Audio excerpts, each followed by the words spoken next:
एक रहेगा मेरा सेविंग अकाउंट, एक रहेगा करेंट अकाउंट। करेंट अकाउंट और पर सेविंग अकाउंट दोनों में एटीएम मिलता है, दोनों में चेक मिलता है, दोनों में बैंकिंग सिस्टम, सब कुछ दोनों में मिलता है। आप सबका कौन सा अकाउंट है, सेविंग अकाउंट है कि करेंट अकाउंट? दोनों में अंतर समझ। अकाउंट तीन टाइप के होंगे, सब पहले यहाँ समझिए। मेन जो बैंकिंग में अकाउंट, और भी बहुत सारे अकाउंट होते हैं, बट ये मेन तीन डिमांड। एक होता है आपका डिमांड डिपॉजिट। आप यहाँ खाता में क्या करने जाते हैं, पैसा जमा करने जाते हैं, तो वहां पे आप जो जमा करते हैं वो डिमांड डिपॉजिट करते हैं। क्या करते हैं? डिमांड डिपॉजिट करते हैं। डिमांड डिपॉजिट करते हैं। कहते हैं कि जब हम मांगेंगे, जब हम जो जमा किए हैं मांगेंगे तो देना पड़ेगा। आपकी जमा राशि कैसी है? मांग जमा है। क्या है?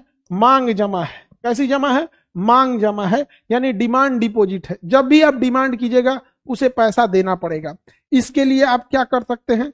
आप कह सकते हैं कि हमको एटीएम कार्ड दे दो, हम जब मन तब धाए दे निकाल देंगे।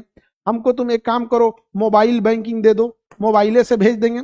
एक काम करो, हमको नेट बैंकिंग दे दो कि साइबर कैफे में भी रख के हम दूसरे के लैपटॉप से भी कर सकते हैं। मोबाइल बैंकिंग में आप ही के मोबाइल से होगा, दूसरे के मोबाइल से नहीं होगा। और नेट बैंकिंग में क्या होगा? केकरो से हो जाएगा, बस आपके पास आईडी पासवर्ड होना चाहिए। तो मोबाइल बैंकिंग में आपका मोबाइल होना जरूरी है, क्योंकि उसी मोबाइल में लॉगिन रहना चाहिए। हालांकि दूसरा मोबाइल चेंज कीजिएगा फिर लॉगिन करना पड़ेगा, लंबा प्रोसेस लाना पड़ेगा। लेकिन नेट बैंकिंग में क्या, साइबर कैफे में बढ़ के क्या कर सकते हैं? दे सकते हैं। इसके अलावा क्या कर सकते हैं?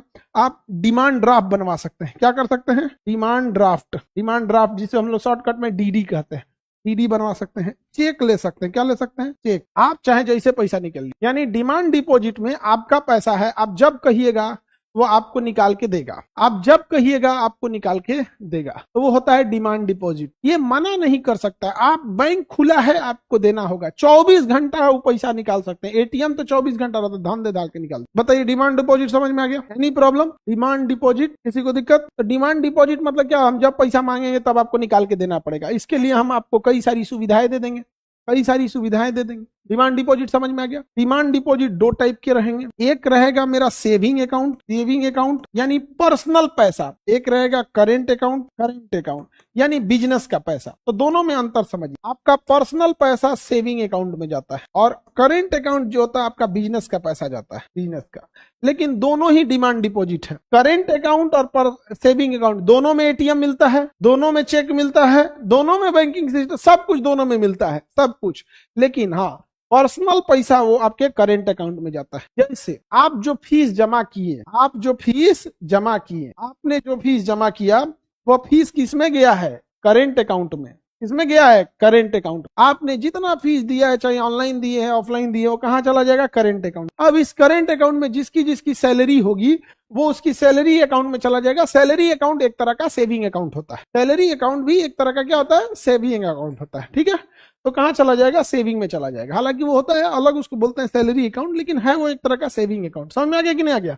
किसी को दिक्कत? ये बात बताओ कि अगर हमको कोई एसी खरीदना है, सपोज कीजिए हमको एसी, और वह एसी हमको अपने क्लासरूम में लगाना है। समझो, देखो ध्यान से, हमको एक एसी खरीदना है जो क्लासरूम में लगाना है, तो हम अपने केजीएस के करेंट अकाउंट से पैसा देंगे और वो एसी आके क्लासरूम में लग जाएगा। लेकिन अगर हमें कोई एसी अपने घरे लगाना है, मम्मी पापा के रूम में लगाना है, अपने यहाँ हॉल में लगाना है, तब वो करेंट अकाउंट से नहीं जाएगा, मेरा पर्सनल है। अब उसका पेमेंट हमको सेविंग अकाउंट से करना हो। समझ आ गया? अगर हमको अपने ऑफिस में, कोचिंग में फ्रिज रखना है, जैसे कोचिंग में फ्रिज रखना पड़ता है, मजबूरी है, कई चीज है, क्योंकि कई बार कोई गेस्ट आएंगे उनके लिए रखना होगा, कि कोई कोचिंग के रिलेटेड टीचर आएंगे यहाँ पे, या फिर कोई बेहोश वगैरह हो जाता है तो उसके लिए कुछ दवाइयां हैं, या फिर बीमार पड़ जाए तो दवाइयां हैं, कुछ उसके लिए रिफ्रेशमेंट रहता है, कुछ जूस वगैरह रहती है, ये सब चीजें, ताकि वो फटाफट वो थोड़ा सा ठीक हो सके। तो बताइए वो किस में जाएगा? करेंट अकाउंट से।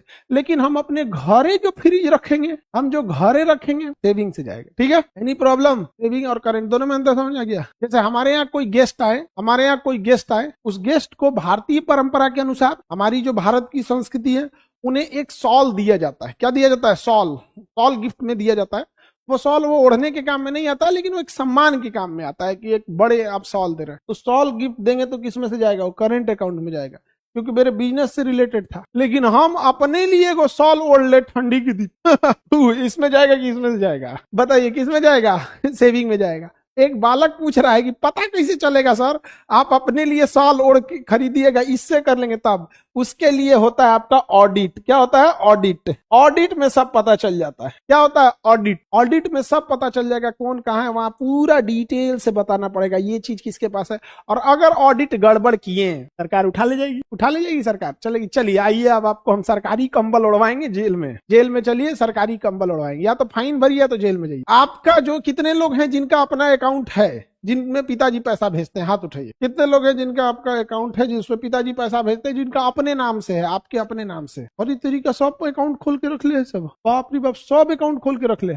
बाप हो बाप, सब अकाउंट खोल के रखा हुआ है। अमीर है सब सभी तो यहाँ पर। तो अब ध्यान से समझो बाबू, आप सबका कौन सा अकाउंट है? सेविंग अकाउंट है कि करेंट अकाउंट है? ये बताओ, सेविंग अकाउंट है कि करेंट अकाउंट है? सबका होगा सेविंग अकाउंट। करेंट अकाउंट का लिए होगा? करेंट अकाउंट हो सकता है कि आपके पिताजी का हो। करेंट अकाउंट आपके पिताजी का, किसी का दुकान होगा, किसी का खाद का दुकान होगा, किसी का किराने की दुकान होगी। तो किराने की ये सब दुकान वाले में क्या होता है? आपका करेंट अकाउंट होता है। दुकान मतलब जो भी बिजनेस से यानी कॉमर्शियल एक्टिविटीज है, तो वो होता है आपका करेंट अकाउंट। और जो आपके पर्सनल यूज के लिए वो क्या है? आपका सेविंग अकाउंट है। क्या है? Saving account.